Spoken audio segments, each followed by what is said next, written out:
Hi, Juliette. This is your daddy. I'll read your emails I wrote to your mother. I just thought I'd like to show you what the screen looks like. Communication between me and my mother. Me.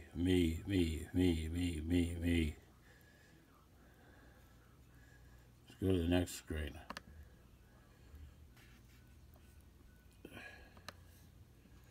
Me. Oh, there's your mother. Okay. So something's going to happen pretty soon that's going to make your mother write me back for the first time in almost 6 months. And we were up to this one last time. Now, we were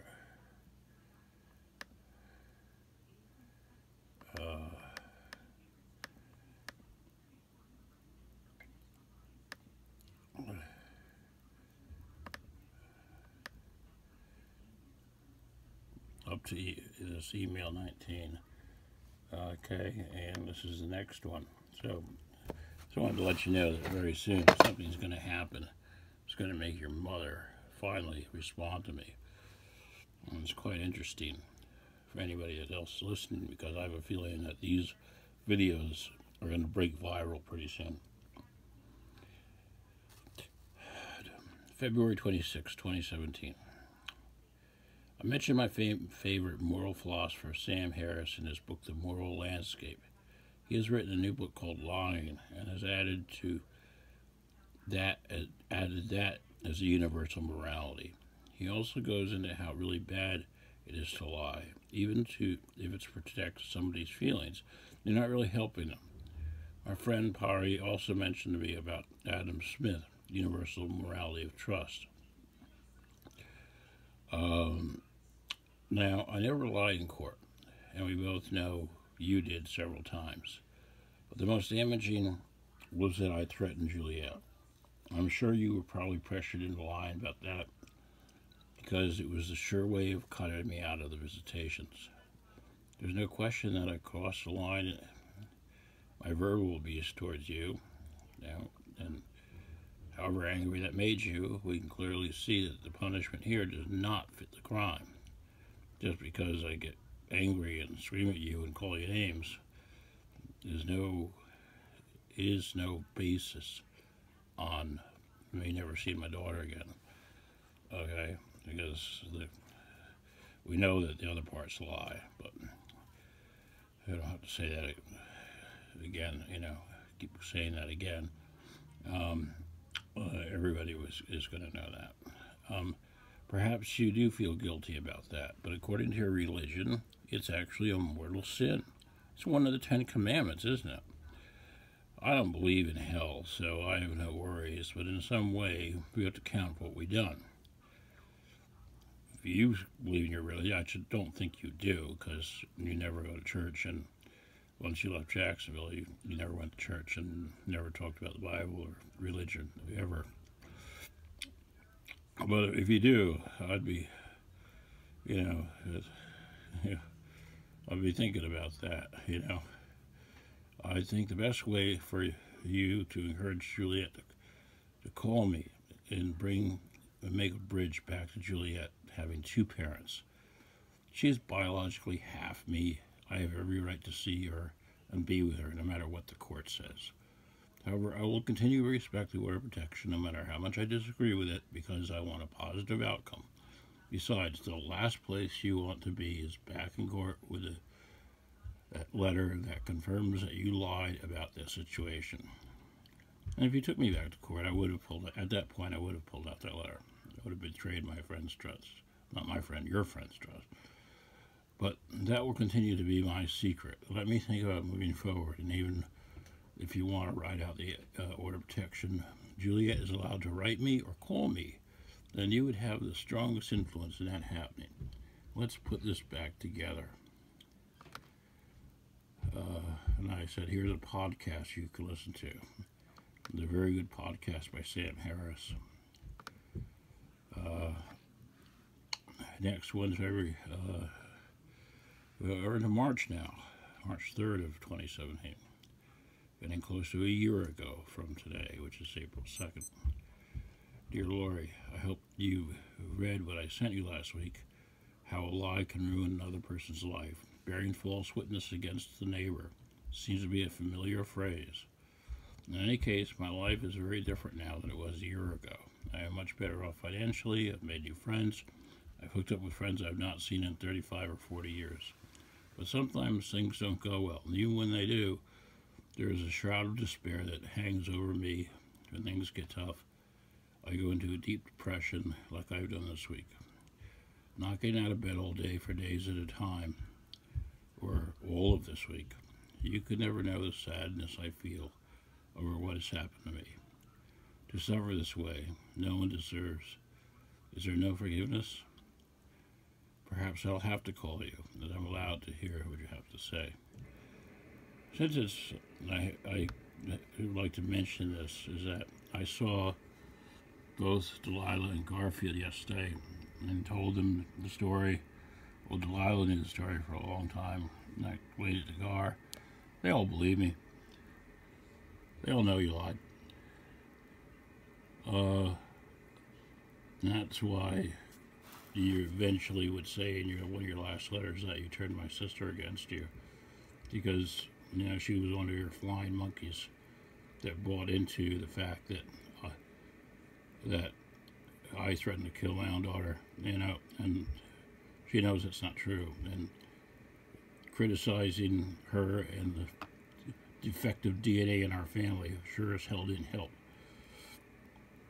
This letter is to your mother on the 12th of March. Dear Lori, I want to thank you once again for writing me. See, your mother wrote me back. Okay, and I'm going to find those emails and read them to you.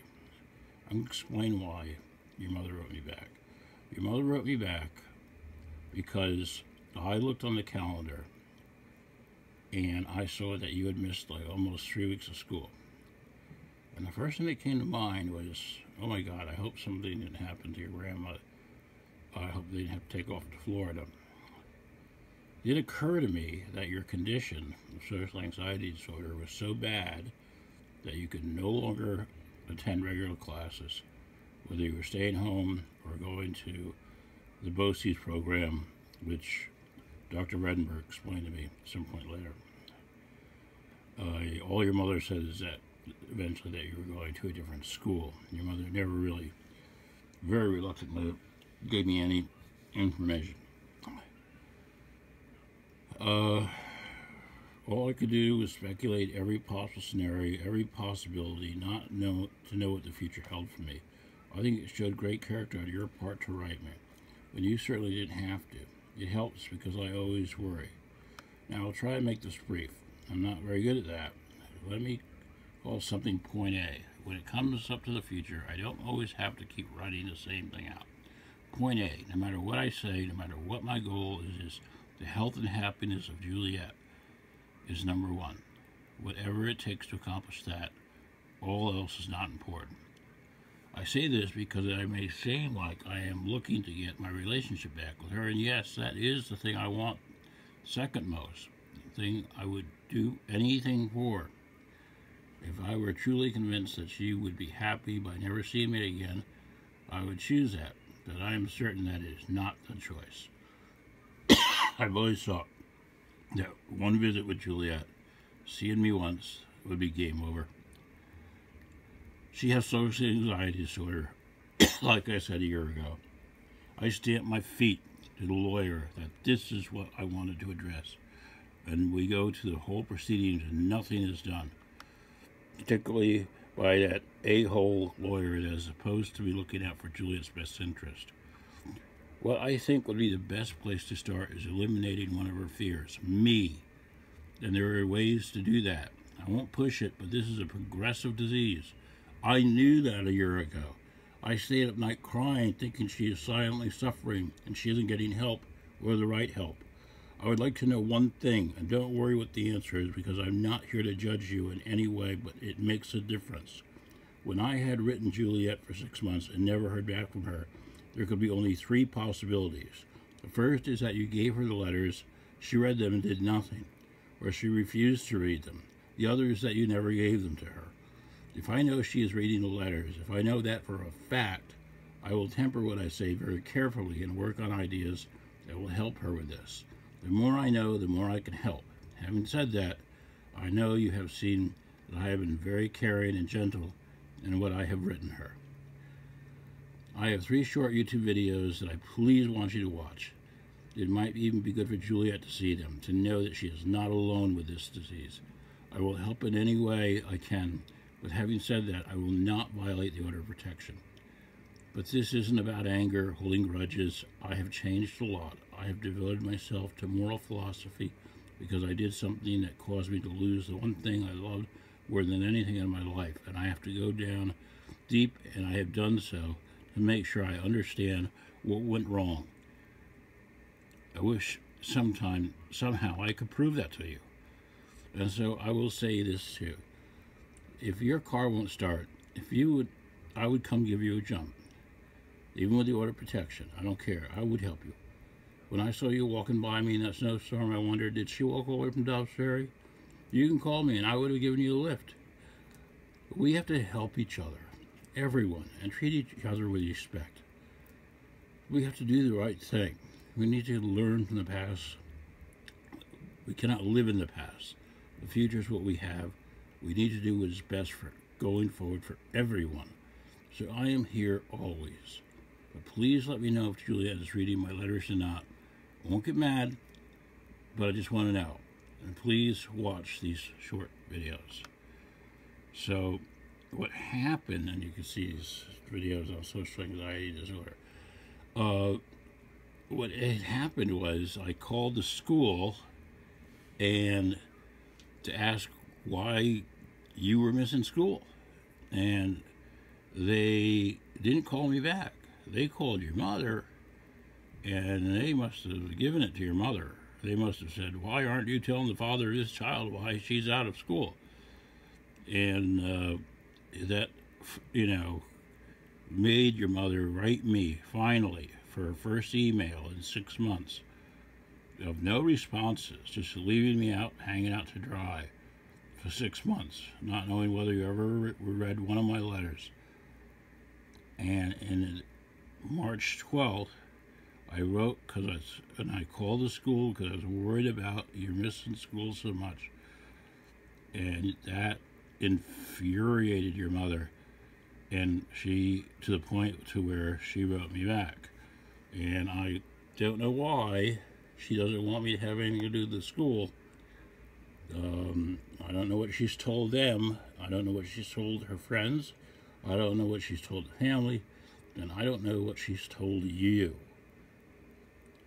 But I'm reading these because these are the actual exchanges of what happened. This is as close as the truth as you can get. And we have here March 12th.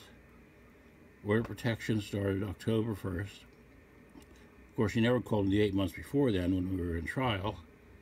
So that's, that's over 5 months of just leaving me in the dark, not responding.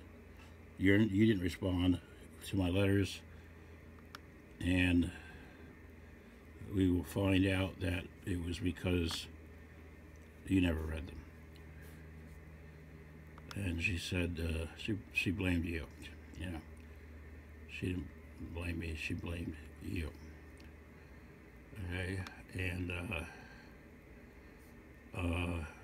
I will give you the letters that she had sent me, but I don't, they should be in order, but obviously it's a little bit out of order. So I'll leave it. I'm way up on almost 15 minutes on this video, so I am going to stop here and pick it up because we're going to start now have two-way communications happening from March until November or December, and since December all communications have stopped.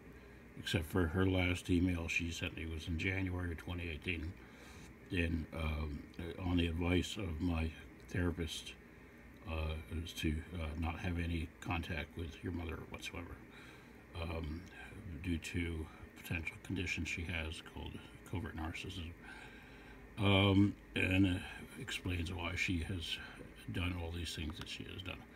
But anyway, there we go, another one for you too.